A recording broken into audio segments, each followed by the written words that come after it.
Hello, c'est HR, votre chroniqueur. Alors vous avez vu, j'ai mis la casquette pour les films SF fantastiques. Naturellement, je vais vous parler d'un film fantastique. Il s'agit du dernier opus de la saga des Jurassic Park, alias Jurassic World Renaissance. Alors je vous le dis tout de suite, cet opus est un de mes opus préférés de toute la saga. Alors concernant les Jurassic World, c'est mon préféré. Je le placerai juste après les deux premiers opus de la saga Jurassic Park, qui étaient réalisés par Steven Spielberg. Cet opus est vraiment dans la même continuité. Le style est très proche. Le côté émotion, le côté action est dosé de la même manière. Avant d'aller plus loin, n'oubliez pas, si vous n'êtes pas abonné, pensez à le faire, pensez à la petite cloche pour les notifs, et surtout pensez à me mettre en commentaire, tout simplement, quel est votre opus préféré de cette saga qui s'étale sur plusieurs décennies. Let's go!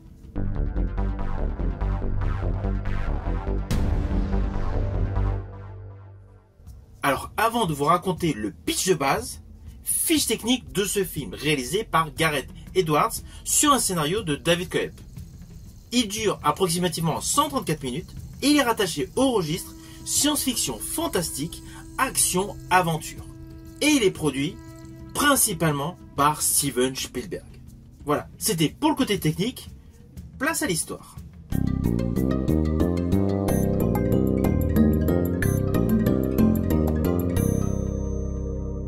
Alors naturellement, je vais vous faire de façon extrêmement simpliste, de manière à ne vous gâcher aucunement le plaisir de découvrir ce film. Nous avons, dès la scène d'ouverture, une projection du passé, soit 17 ans avant l'histoire que nous allons découvrir. Là, nous découvrons un laboratoire secret avec des expériences scientifiques sur le clonage de dinosaures. D'ailleurs, si vous avez un regard averti, vous allez vous apercevoir qu'il y a un des dinosaures qui paraît cryogénisé avec deux têtes. Là, il se déroule un incident et puis nous avons une projection où nous nous retrouvons à notre époque, c'est-à-dire quelques années après le dernier opus de la saga des Jurassic World, c'est-à-dire Jurassic World Dominion. Nous apprenons assez rapidement que la majorité des dinosaures qui étaient en liberté s'éteignent.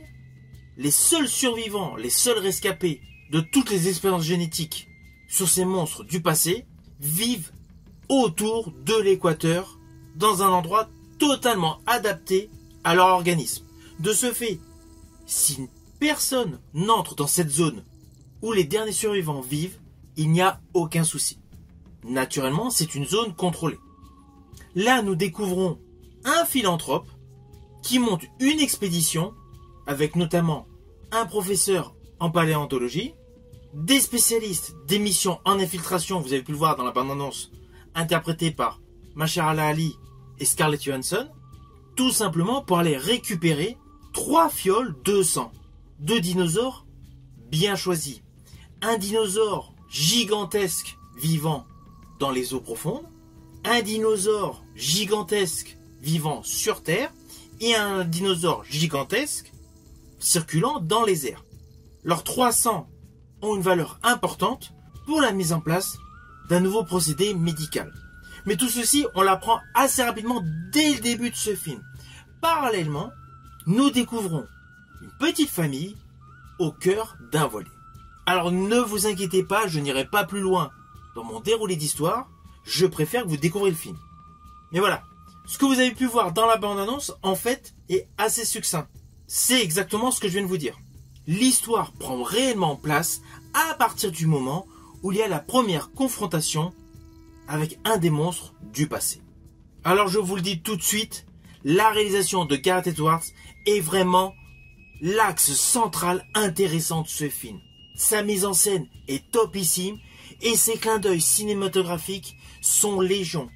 Il y a des clins d'œil à tous les opus de la saga des Jurassic Park. J'ai bien dit Jurassic Park, pas Jurassic World. Et pour pléthore de petits détails, je pense notamment au tout début du film, lorsque le personnage interprété par Scarlett Johansson rencontre le paléontologue. Juste avant, nous voyons le petit bandeau en banderole, comme quoi les dinosaures dominaient le monde, qui se détache derrière le squelette d'un tyrannosaure. Ce qui était dans le premier opus réalisé par Steven Spielberg. Et bien ce genre de petits détails, il y en a tout au long de ce film. Sur les Jurassic Park, mais sur pléthore d'autres films. Sans vous dévoiler ce qui se passe, il y a un moment où ça se déroule dans des conduits souterrains, on pense immédiatement à Aliens de James Cameron. À un autre moment dans le film, nous apercevons un hélicoptère usé par le temps, suspendu en l'air avec des plaques de soldats au sol. C'est juste un petit clin d'œil. Ça ne vous gâche aucunement le script ni l'histoire par rapport à ce film. Ne vous inquiétez pas, ça ne vous spoile pas. Eh bien, ce petit détail fait aisément penser à Predator. D'autres détails que vous allez remarquer par vous-même font aisément penser à la saga des Tremors. En fait, tout au long de ce film, il y a pléthore de clins d'œil aux aficionados de films de monstres ou de mutants. Sans oublier principalement donc tous les clins d'œil à Jurassic Park, premier du nom, réalisé par Steven Spielberg. On est vraiment dans la même ambiance. Tout au long de ce film, vous avez le côté familial avec le personnage porté par Manuel Garcia Rulfo, que vous avez pu voir sur Netflix en rôle titre dans la série La Défense Lincoln. Lui, il est essentiellement dans l'émotion, c'est un père de famille. Et parallèlement, il y a le côté action movie porté par Scarlett Johansson. Et cela dès le début du film. Je pense d'ailleurs, ça me revient, à une scène qui fait aisément référence aux Dents de la Mer numéro 1, celui réalisé par Steven Spielberg. Il y a une scène qui fait un vrai clin d'œil.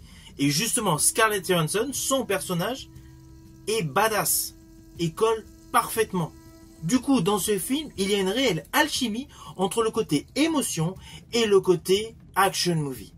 À cela s'ajoute un personnage de méchant, mais bon, on va pas rentrer dans ce détail, mais surtout le personnage interprété par Mahershala Ali. Je ne vous cache pas que sa prestation fait partie de mes préférés dans ce film. C'est le seul personnage du début jusqu'à la fin qui alterne le côté émotion et le côté action. Il passe par diverses étapes qu'il laisse paraître naturellement sur son faciès. Son personnage est haut en couleur. En plus, nous apprenons une origin story assez scabreuse. Cela apporte de la profondeur, de la consistance à son personnage. C'est indéniable. Tout au long de ce film, vous allez vous apercevoir que tous les personnages sont travaillés. Le scénario de David Koepp est nickel. À cela s'ajoute naturellement donc la réalisation de Gareth Edwards qui est topissime. Je vous assure sincèrement, ce film Jurassic World Renaissance est totalement dans l'innovation. C'est fini. On n'est plus du tout dans le délire des dinosaures au cœur d'un parc attaquent les gens. C'est fini. Ce postulat, on l'oublie.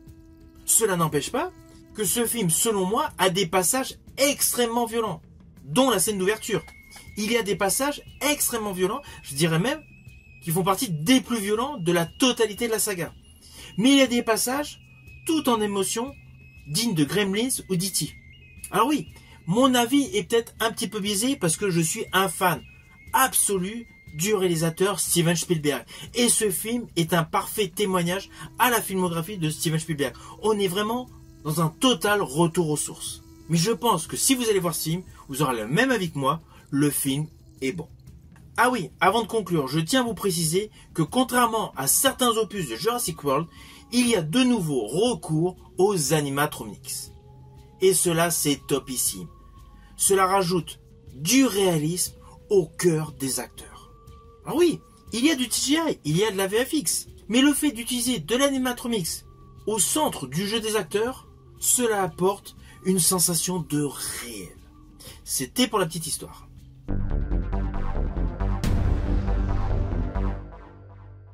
Alors au final, naturellement, c'est un film que je vous invite à découvrir au cinéma. Je me doute que pléthore d'entre vous le regarderont en format Blu-ray, mais si vous avez l'occasion actuellement d'aller au cinéma, c'est vraiment le film incontournable pour cet été. Si vous avez aimé ma vidéo, n'oubliez pas, petit pouce vers le haut, pensez au partage. Quant à moi, je vous dis à bientôt pour une prochaine vidéo.